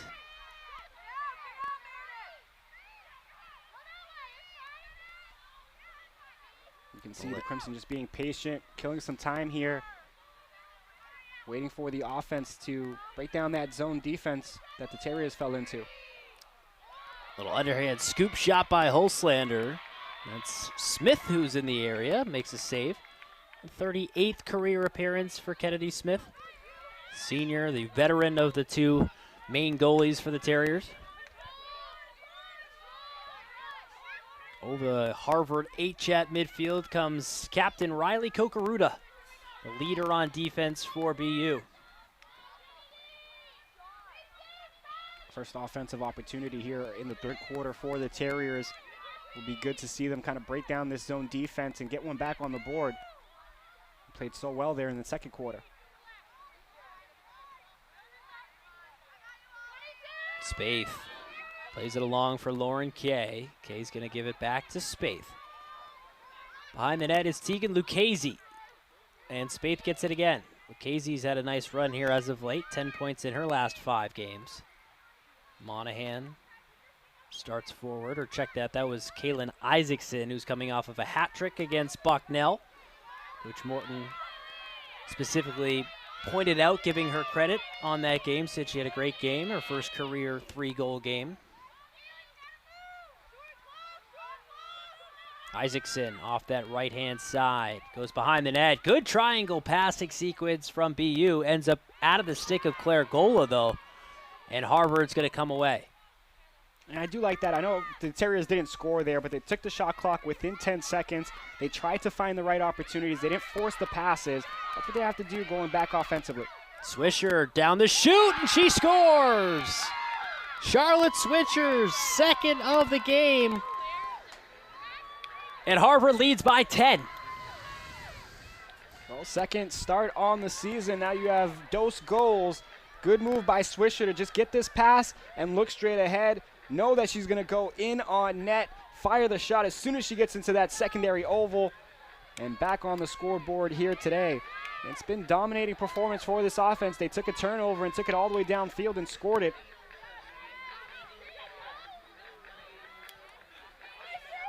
It's been all business for Harvard here in this third quarter. It's coming out of the gate storming. Scored 1 goal a minute in, the second goal 55 seconds later, and now they've got their third goal less than 3 minutes after that. We're right here on the sideline. We saw Devin Wills turn around to Swisher and give her a nice high five. Shows you how much it means for the coach to see players succeed when they're out on the field. Yeah, pretty cool to have Chelsea Marlborough come in, get her first start of the year, first career goal, and then second career goal. And then Charlotte Swisher, the junior, with her first 2 career goals as well. How about that? 2 players with their first 2 career goals. Terriers get a much-needed possession. Lucchese chugging through. Tillier and Lucchese playing catch. Lauren Kay settles with it. 17 points in the last 4 games for Kay, including a career high 8 points in that game against Lehigh. Really nice comeback by the Terriers. It just fell short. It was a 1-goal defeat eventually by the Mountain Hawks. That was a cross-seam pass is the word I was trying to find, and I think it went off the pipe and stayed out. Yeah, Tillier was there for the one-timer, just couldn't get it. The pass was just awry. Kay for Barry. Terriers keep it moving. Isaacson. Low feed for Kay. That's Barry. Barry's 21. Kay is 18. That's Isaacson. Isaacson gets it back, right-hand street. Barry's up at the top. That's Kay. Kay starts forward. Plenty of white jerseys in the area. Barry spins it around for Isaacson. 30 seconds or so to shoot on the shot clock. Isaacson gets touched or just wants to fix her goggles just a slight bit. Barry into the mixer. Rattles around. And we had a whistle and a foul against Harvard. Looked like Jenkins came in on the play. The pass, it was an intended pass, but it went off and looked like the face of Jenkins. I'm not sure if the Terriers are going to be awarded a free position here. Looks like they might be. Yeah, Toby Tick with it. She goes right down Main Street, it looks like. Tick, the sophomore, has their 16th goal of the year. Earlier, bounce shot is stopped by Provenzano. Resets the shot clock again to a new 60. And let's see how BU handles it. Good job by Lucchese to pick that up. Keep the possession going here for the Terriers and try to generate something. Lucchese had a touch. Sent it over for Lauren Kay. Barry has it now. Switches to the left. Over for Kay. Kay looked towards behind the net. Instead, she'll sling it with power up to Barry. Isaacson now right-hand side. Looks towards the middle. Now towards Barry. Barry's got it with 30 on the shot clock. Right ahead for Gola. Was in a scoring area, but she couldn't look to pass it, and Harvard's going to get possession. Now, if you want a clinic on zone defense, go to Devin Wills, because, wow, that's just beautiful. The Terriers are not able to break down the defense because there's no overcommitment from the defending players. They stay at bay. They stay in their positions. And it forces the Crimsons to kind of double think or think twice about the pass with a shot they want to take, and so far this defense has been hounding, not giving up any space to the Terriers. Taylor carries it all the way down to successfully complete a clear. Gallihem will hand it off for Grace Holslander. All Ivy League performer out of the Christian Brothers Academy, first team All-State, two-time New York State champion. Malahi with 2 goals in this game. Swisher with 2 goals in this game, eyeing the hats. Anybody ever throw hats on a field in a lacrosse game? That's what I want to know. Haven't seen it yet, but I'd love to see it happen. It would be kind of weird. Everybody would be like, what are you doing? This is not legal in this sport. Well, especially where in lacrosse you can get like a double or a triple hat trick. Right, you see yeah. players scoring 6 or 8 or 9 times, and you just never know. Can't bring enough hats to a game. True that. And a green card's going to be expelled.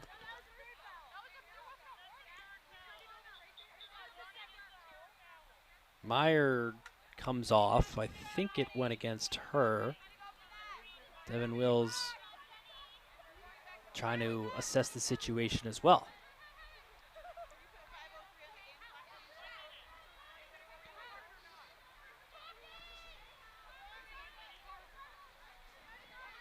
So they add about 11 seconds back on the game clock, because again, we are running time here with a 10-goal deficit for the Terriers. And I think that's just about it. The green card did come out, though, right, Lewis? Yeah, no, we both saw that. I'm with you. I thought Meyer was sent to the bench or to the sin bin. So it will be a green card.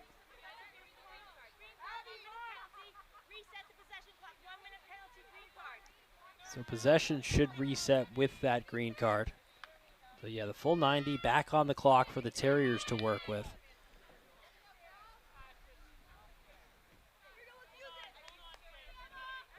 It's interesting because coming off the clear here for Boston University, and it looks like they will sit one player here. It's Swisher for the Crimson, and she's the one who's assessed the green card. So Swisher down for a minute, and we play on as Quinn Ferry comes into the picture, and Kokoruta ducks under a couple checks.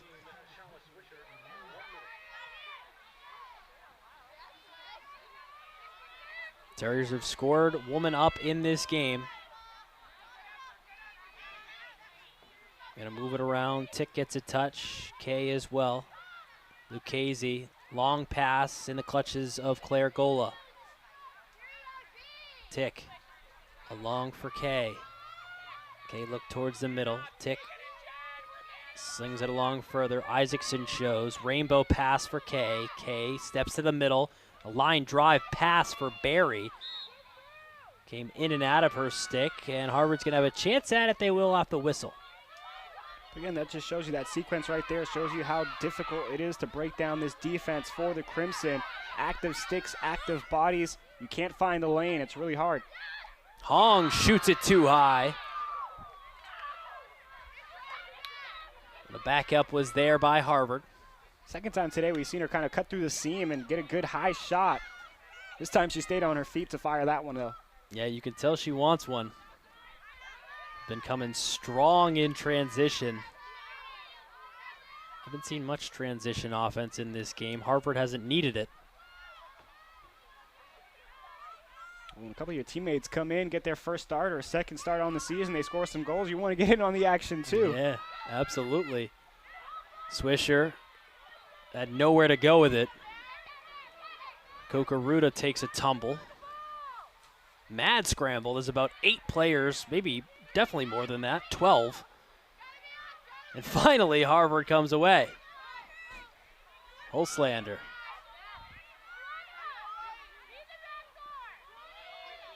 Holslander 11 in white. And Malahi, 2 goals for each of those players in this game. Clark starts forward, past the goal line, extended, underhand toss for Hem. Hem comes in and scores! Wasn't much to shoot at for Hem. No, it's washed out. Maybe she stepped in the crease. Yeah, it looked like Feeney did a good job there for the Terriers to prevent her into the inside, and maybe a toe just getting in that yellow circle. Yeah, only thing I could think of, I didn't see the referee's signal. But no goal, and we play on. The Terriers with a great passing sequence themselves, finding Tick in the middle.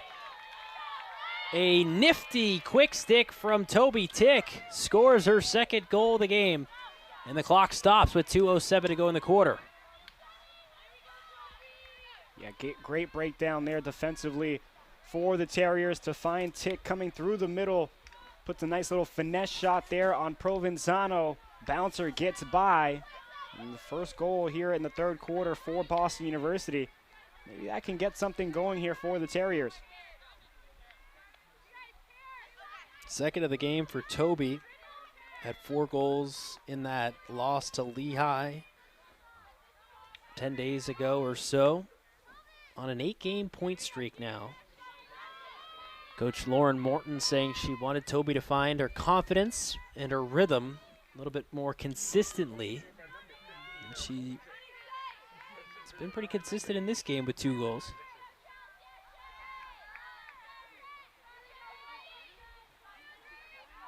Important draw control upcoming here for the Terriers. Harvard wanted to stay in good habits, good health, and good strength heading into a huge weekend Ivy League matchup against Brown on Saturday. That'll be for a trip to the Ivy League tournament as both teams stand at 3-3 in Ivy League play. Terriers, on the other hand, will not be competing in the 6-team Patriot League tournament this season. Currently sitting towards the basement with just that 1 win in the conference.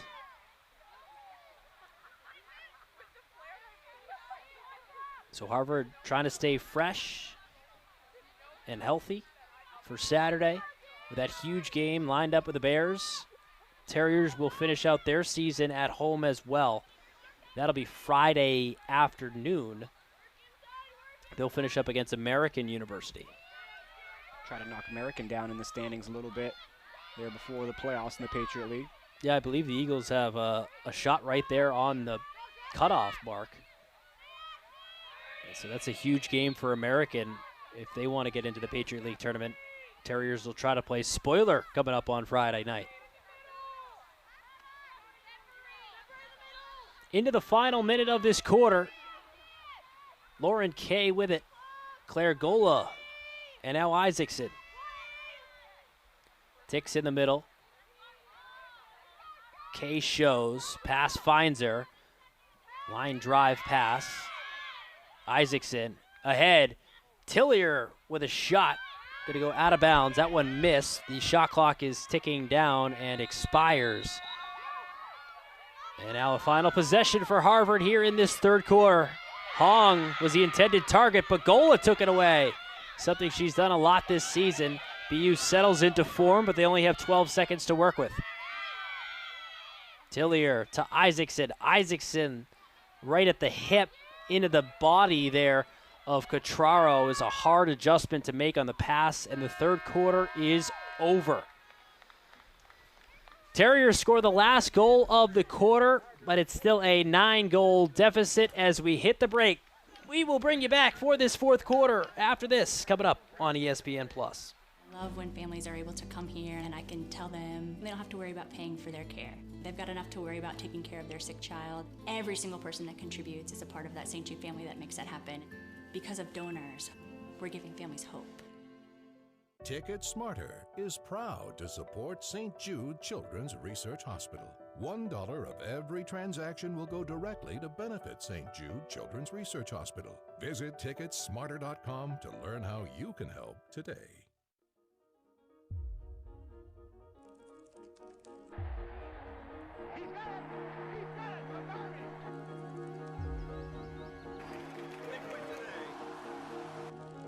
The shot, the score! And the Crimson are going back to the NCAA tournament. We are trying to help students develop skills that they can take into the workplace and take into the world.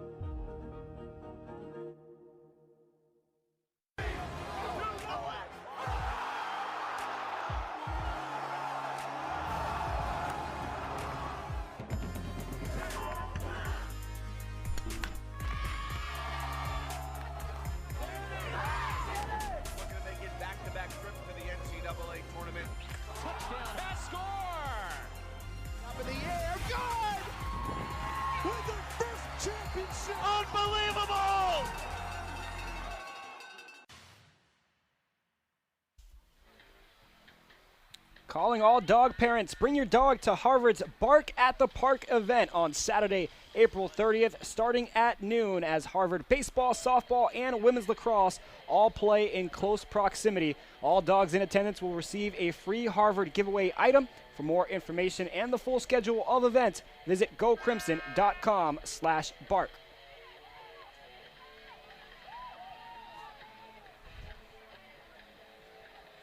Thought about bringing my dog on Saturday, but I don't know what I would do with her during the game.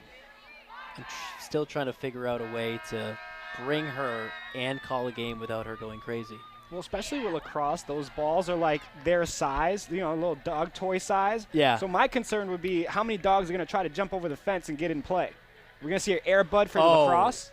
That's a good point. I mean, because mine loves balls, especially the yellow lacrosse ball. She's about 50 pounds, so she's not just going to sit on somebody's lap and be cool.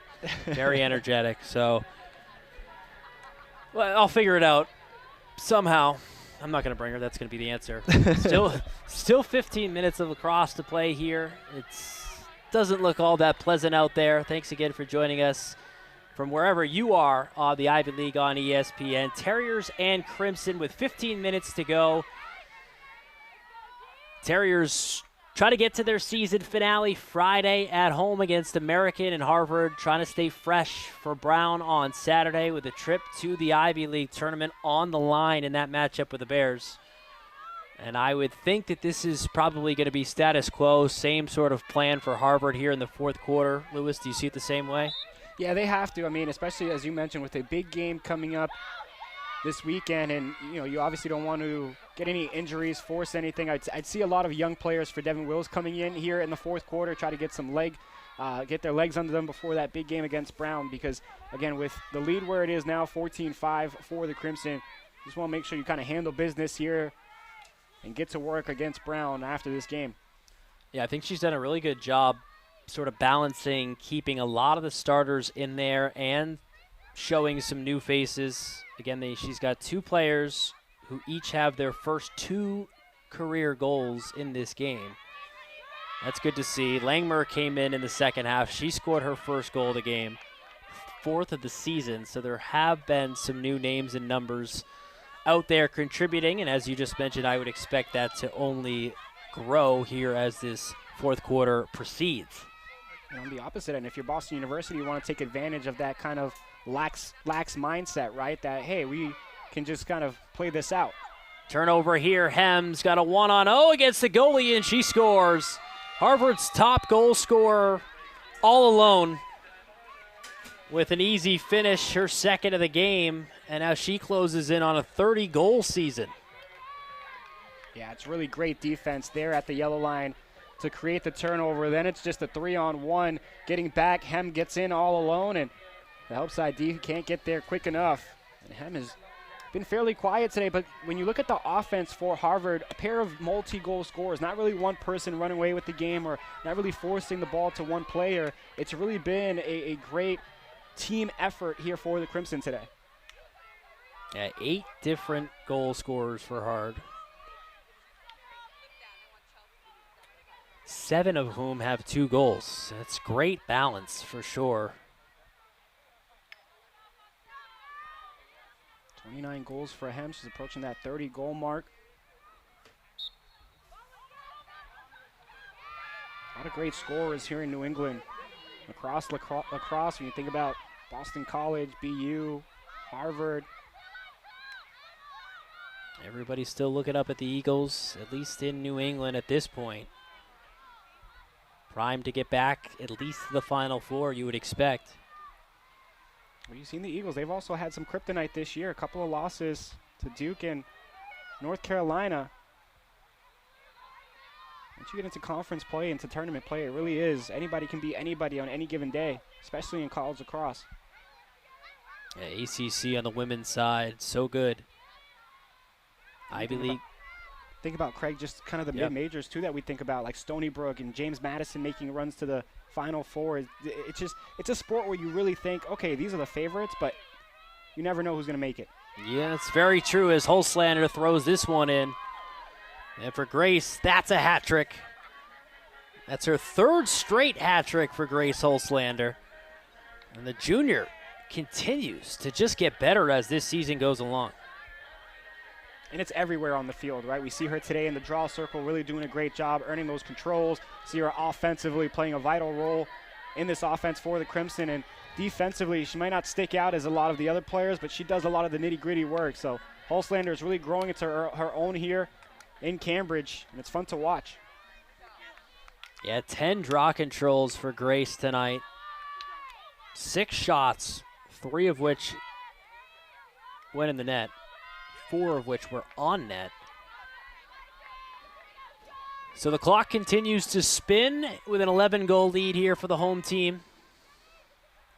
It's about 11 minutes away or so from picking up their 6th victory on the year and then officially turning their attentions to Brown. And it does officially go down. I know we teased this a little bit earlier, Lewis, but this is the new high water mark for the Crimson this season, scoring 16 goals. Yeah, they had a great effort in New York against Columbia, scoring 14, winning that game 14-8. Also had 13 against Holy Cross earlier this year. But this is going to be a good feeling for this Crimson team to show this offense after that tough loss against Princeton, knowing you have a big game ahead of you in the Ivy Leagues this weekend. This is the kind of response Devin Wills wanted after that loss, and she's got it. Yeah, confidence booster, but also one where, again, you don't fall into bad habits and you stay healthy. Also maybe getting some extra names, faces in there like you touched on as well. All logical goals in this game, but also to get a W and not to fall into things that you otherwise wouldn't in a game that would be closer. Yeah, if they can keep it this way. To the middle for Barry. She's going to back it back out for Gola. If they can keep it this way, Craig, it'll be the second lowest total allowed this year behind the 4 they gave up earlier this year in the win. They won 11-4, so this is a good defensive showing as well. We're talking about the offense, but all around a great game for the Crimson. Yeah, Harvard second-ranked scoring D in the Ivy League as Barry gets the pass right in front and then buries it. Jennifer Barry with her first goal of the game. That's her 16th on the year. You're going to see here just a great breakdown on the defense. Barry's going to try to get it back from Kay, and Kay's just going to dish it to the right side, and then Barry gets it through the slot. Good feed by Gola. If you're Boston University, you still have something to play for, right? You don't go into the end of the season without sights set on personal records or just, again, playing spoiler. You get together a couple of runs here, you get some momentum going into that matchup on Senior Day against American on Friday. Crimson have done a really good job keeping the top scorers for the Terriers off the board. Yeah, no points today for Lauren Kay, or she has 1 assist, excuse me. And just the 1 goal from Maddie Spate. And a clear trip there as Jenny Feeney went down. And Kay's a player who came in scoring in the last 4 games, so she was riding a hot streak.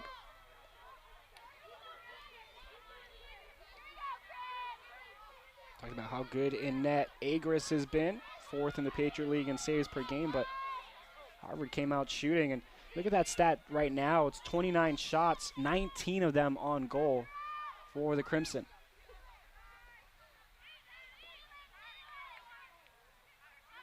Gola has had a fine game herself with 3 points on 2 goals and an assist. Little pirouette behind the net from Catraro back to Gola. High sailing pass into the area for Jennifer Barry, who was running in stride when she caught that pass. And is she going to have a free position? Look, it looks like it. Yeah, got some contact on the head. Barry in, was contacted legally on the way to her net. Traro for Gola. Gola up for Kay, and Kay along to Barry. Kay's got it. Now Gola has it. Gola in front, score! That's beautiful offense. That was Toby Tick on the receiving end of the pass, and she's got a hat trick. And BU's starting to find a little bit of a rhythm. Yeah, she scored the first and now scoring this most recent one. You talked about it. Great offense, great patience to break down the D here. See the overcommitment through the middle and taking that shot and scoring it with Toby Tick. Kind of like the first goal we saw today, just going through the middle, putting it over the shoulder of Provenzano. For the third goal, that will be a team high for Tick. She continues to build on her career high in goals, now with 18 on the season. Sophomore from Port Washington, New York. And have high expectations for her. Thorne Mortonville, I'm sure, heading into next year, as the Terriers will turn their sights to 2023 after Friday. And we're going to keep teasing it until this game is over. The Crimson will host Brown University Saturday in the Bark at the Park event. But even more importantly than the Dogs, in some people's opinion, is a chance to go to the Ivy League tournament for Harvard. And the Bears as well. Brown will have everything to play for as well. Cornell will have something to say about that. They will meet Dartmouth and certainly will be the favorite heading into that game. It's a Brown program that travels well as well, so expect it to be loud. Tick's shot gets deflected along the way. Yeah, we had a really good crowd here for Princeton on Saturday, hoping to have something similar. It'll be a little bit different without the men's, women's back-to-back, but hopefully for that sake that you are correct on Saturday as well, that the Bears faithful travels. Under 6.5 to play in this game. Crimson have been in control throughout. Really scored 9 straight, and that was the difference in the game. As it stands right now, they have a 9-goal lead. I know we're talking about the end of the season for the Terriers following next weekend, but more and more, and it's part of some great class in BU Terrier history. Was part of 3 NCAA championship wins, or wins in the tournament. Also spent some time at Duke, a program that knows how to win and made it to the NCAA Final Four. So just trying to build this program here at Boston University and has the right pieces. We'll see how they develop over the next couple of years. Yeah, the first alumna to become the head coach of the women's lacrosse program at BU.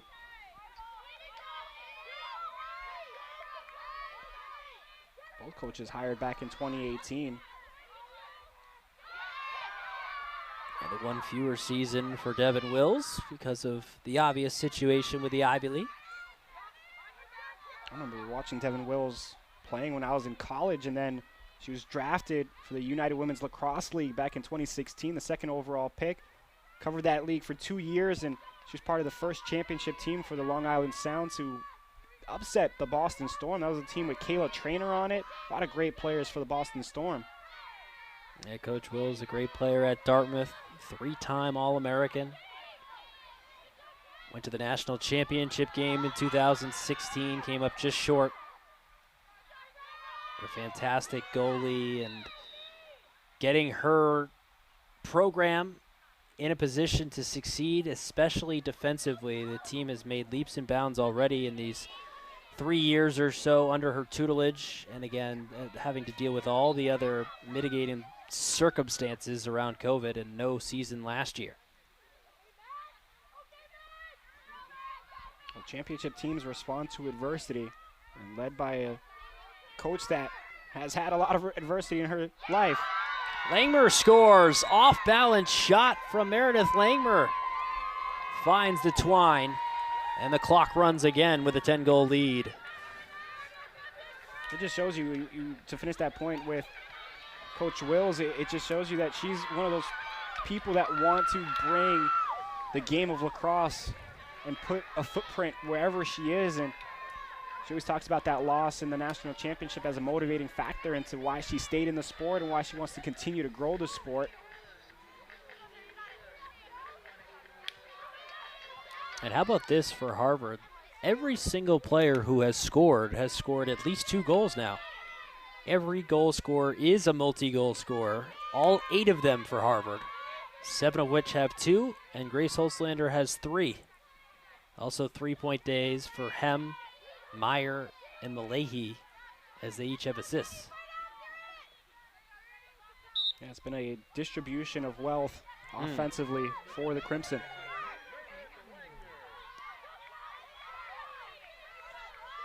Terriers control the draw and go backwards with it. It is Agris back in goal. Both goalies seeing significant time for BU in this game. They'll have one final game on their season Friday afternoon. They'll host American on Senior Day over at Nickerson Field.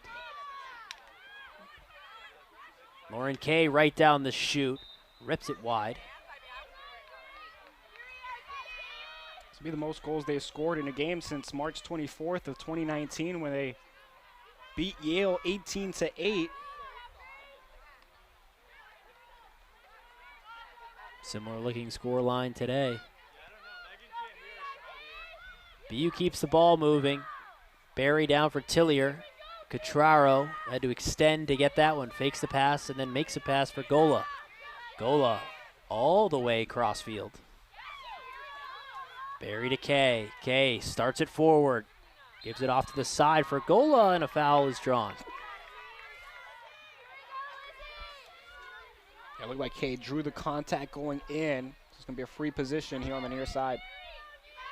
Yeah, Gola from a sharp angle.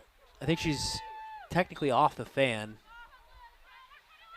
Kay feeds for Barry, who also draws a foul. And this will be a free position for sure. Good chance for Barry, who had a free position earlier.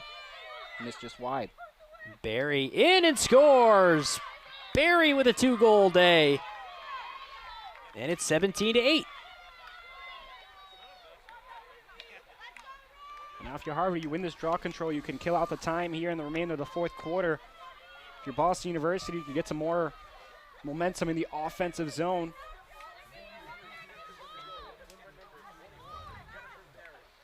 Now Barry's now got 12 points in her last 5 games after a season-high 5 in that win against Merrimack College a couple weeks back.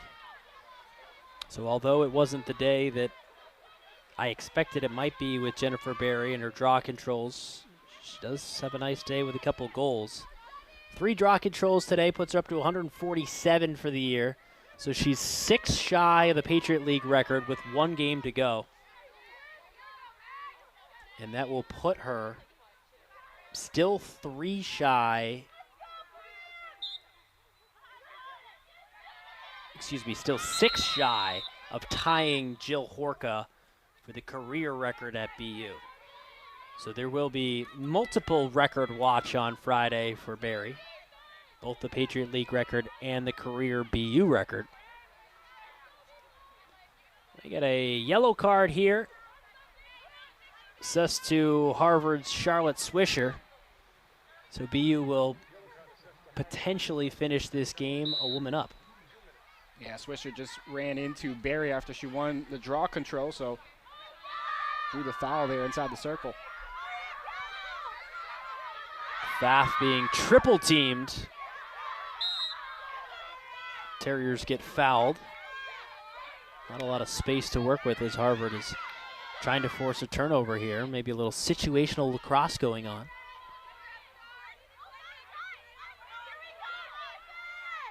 Tick touched it over for Barry. Tillier on the grab. Catraro looking towards Isaacson. Pass was deflected into the clutches of Provenzano in the final minute of play. Yeah, you got to give a lot of credit to the defense. They did a good job staying at bay in the zone and creating that turnover. Provenzano has been spectacular between the pipes today.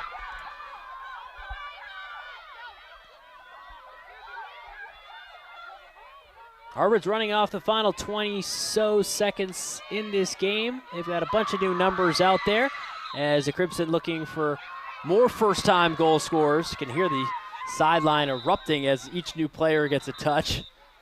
It was Barons on the most recent one. It's one of those things, right? As an athlete, you want your teammates to kind of go out there and show out, but as a competitor, you don't want to, harp on the wound too much. This is Caroline Barons, sophomore, with a free position look here with 12 seconds on the clock. This could potentially be another first career. Barons stepping in and scores! It is. So first career goal for Caroline Barons. And that is how the game is going to end. What a way for the Crimson to come into this one. It starts off with some first career goals for Harvard and finishes off with some first career goals for the Crimson. A great balance of effort offensively and defensively. This was a fun one, Craig. Harvard wins today by a final score of 18-8. Again, the big one is coming up on Saturday as they host Brown for a spot in the Ivy League tournament coming up at 2 on Saturday afternoon for the Terriers. They will have senior day and the end of their season coming up at 4 p.m. on Friday to conclude their season against American. Final score in this one for the final time is Harvard 18 and Boston University 8. For Luis Sanchez, I'm Craig White saying so long from Jordan Field. Well, the final score is Harvard 18, BU 8. All games airing on the ESPN networks are streaming live and archived on the ESPN app. This has been a presentation of ESPN.